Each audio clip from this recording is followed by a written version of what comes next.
The question I really want to ask is, how much different would the university system be if it were actually trying to help students instead of merely judging them, instead of sifting them?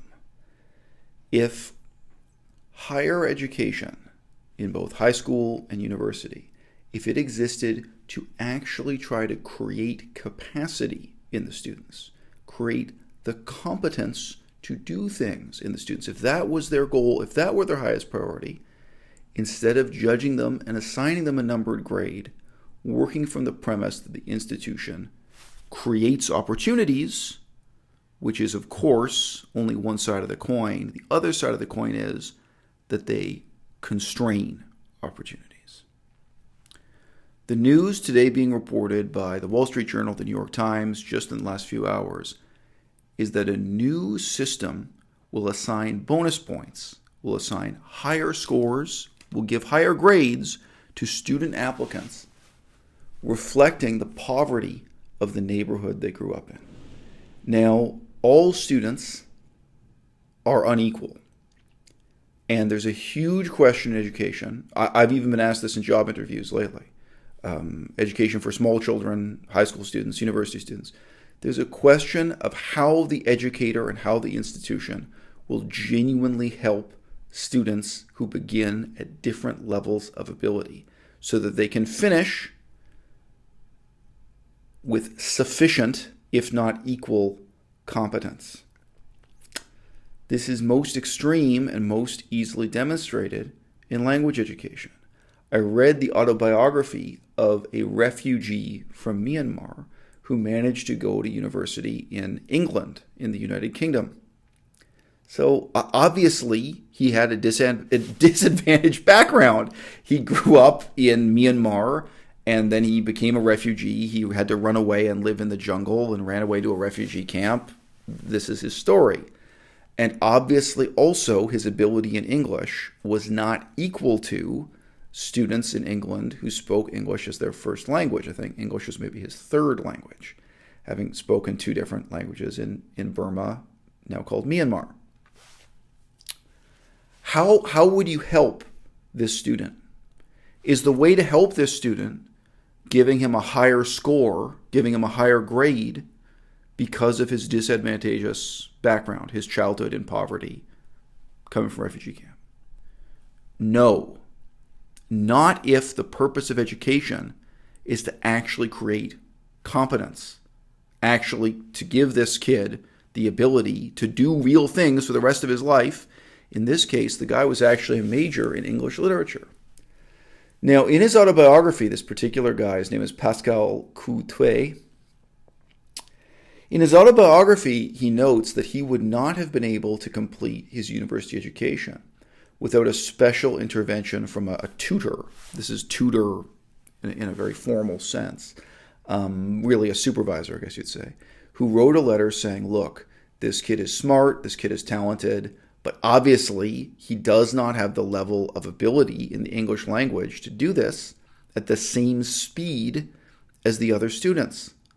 So in his case, what you want to do is lower the requirement for the number of courses being taken simultaneously, right?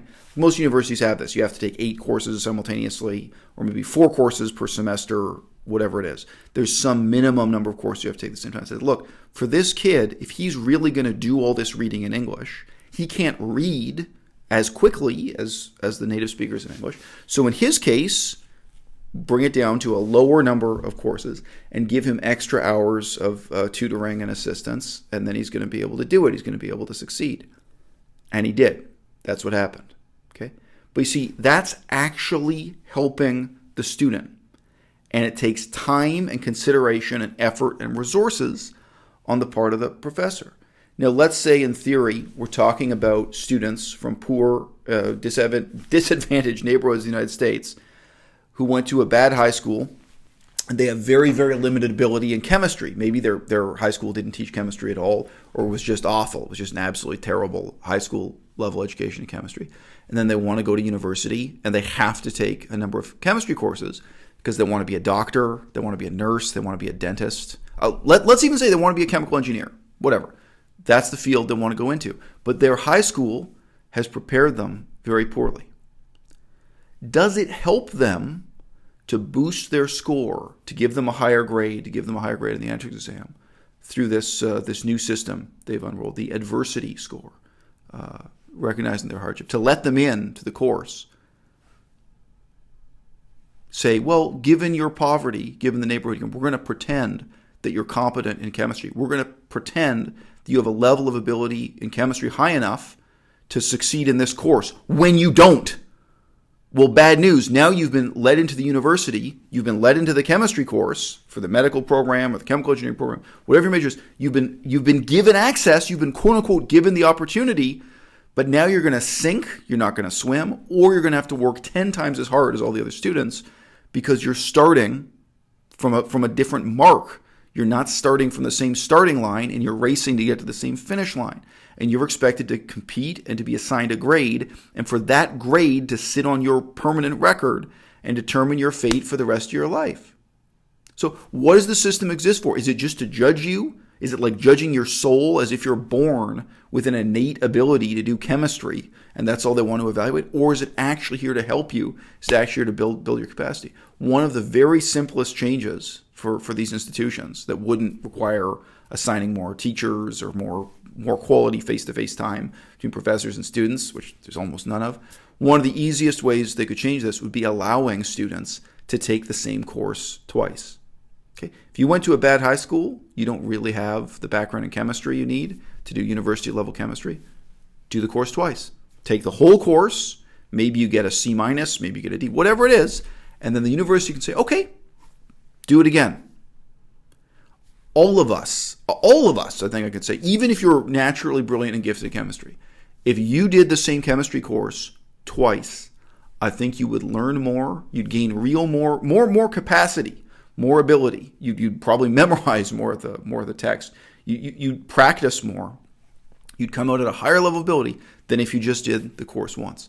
But if you started at a real disadvantage where you were struggling to learn the vocabulary and the keywords and struggling to do the equations, struggling to do this stuff, and then you're given a chance to do it again, that could be a really positive thing that would change the whole rest of your life. We've mentioned a few times on this channel that my girlfriend, who didn't grow up quote-unquote disadvantaged, her father was a successful businessman.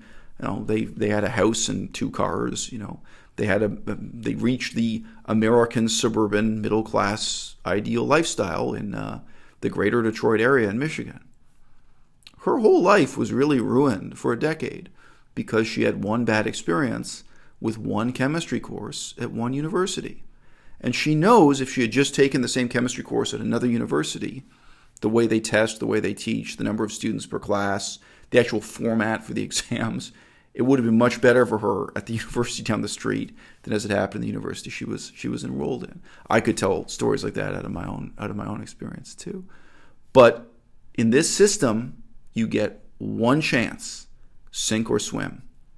And the type of disadvantages and advantages people have are not always going to show up on these forms, right? Like whether or not you really grew up speaking English, whether or not you grew up speaking the language being studied. At University of Victoria, I took the level 1 Japanese class. There was a lot wrong with the Japanese class. This is Japanese language. The class started being a certain length, which I guess would have been 3.5 months. And then they cut it in half to make it an intensive course. And then they cut it in half again to make it an intensive summer course. So this was supposed to be like 4 months of learning in only a couple of weeks. And this is with memorizing a huge amount of vocabulary, which in Japanese includes very complex brushstroke patterns. Okay, and what do you know? Everyone who did well in that class either 1, was ethnically Japanese, or 2, was ethnically Chinese. Even though Chinese is a very different language, you have a huge advantage starting a level 1 Japanese course if you're already completely fluent in Chinese. Tushuguan becomes Toshogan. And Toshogan is written absolutely identically, brushstroke for brushstroke, with Tushuguan. So, it's not an even playing field. And I talked about this with the professor. I talked about this with several professors. I said, look, so I think I was like 36 years old at the time. It's like, look, I'm older than these other students. I've studied like 8 languages or something. I'm an incredibly disciplined student of languages with a lot of experience. I'm waking up at 6 a.m. and studying for hours before I come to class. And I can't do this. I can't succeed. And I remember once the professor said to me, oh, but look at Amy. Amy's doing great. I said, Amy's mother is Japanese. She literally grew up singing karaoke in Japanese. Yes, she's doing great. The point is, someone who starts with 0 ability in Japanese, which is what the course was listed for, can't succeed in this course. Here's the thing. At the end of the course, I requested to take the same course again. It's like, look, I don't know this material. I only had like 3 weeks to learn this material instead of like 3.5 months. So I need the opportunity to take this course again. And I said, and if I can't take it again, if I can't actually change my grade, do the course again and do better, then let me audit the course. Let me take the course without getting a grade. So because how can I continue? How can my career continue when I haven't learned what's in the level 1 Japanese course? This completely sets me up to fail in the level 2 Japanese course in the rest of my life, the rest of my career. And I was told, absolutely not, because the system doesn't exist to help people.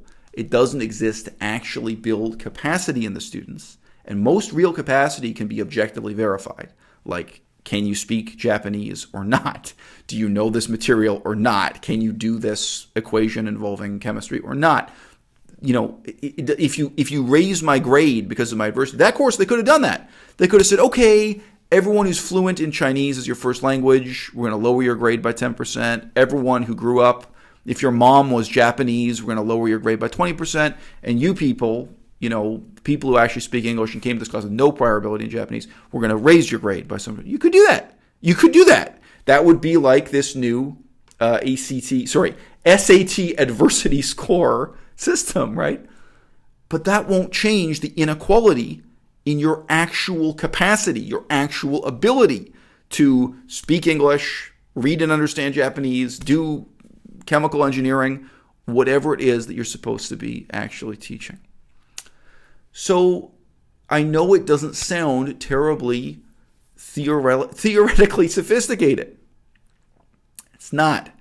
But there's actually a paradigm shift that would transform the whole system if its focus and purpose were creating ability in the students and we're not, quote unquote, creating opportunity and at the same time constraining opportunity by the assignation of grades.